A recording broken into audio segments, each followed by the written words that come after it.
ছাত্ৰসকল অষ্টম দৰমহা আয়োগত আপোনালোকৰ বহু পৰিমাণে দৰমহা আৰু পেঞ্চন বৃদ্ধি সম্বন্ধে এক বিশেষ শেহতীয়া খবৰীয়া মিনিষ্ট্ৰী অফ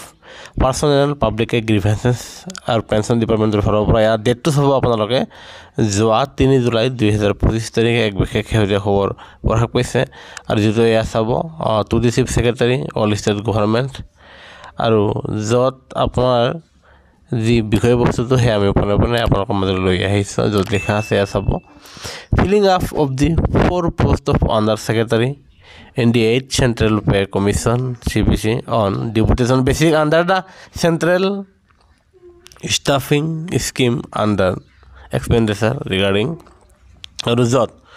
কৰ্মচাৰীসকলে কেন্দ্ৰীয় চৰকাৰৰ স্থিতি স্পষ্ট কৰাৰ কাৰণে নিৰ্দেশ দাঙি ধৰাৰ লগে লগেই যোৱা 3 জুলাই তাৰিখে এক অষ্টম দৰমহা আয়োগৰ গঠন সম্বন্ধীয় এক বিশেষ শেহতীয়া খবৰটো লৈ আহিছে আৰু য'ত আপোনাৰ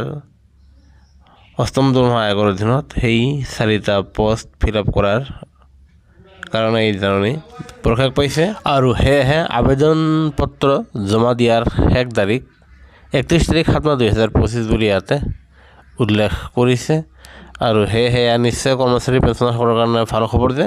অষ্টম দৰমহা আয়োগৰ কাম কাজৰ কাৰণে আপোনালোকৰ যি নিযুক্তি প্ৰক্ৰিয়া চলি আছে আৰু যাৰ ফলত অতি শীঘ্ৰেই আপোনালোকৰ ফিনান্স ফেক্টৰ বৃদ্ধি সহকাৰে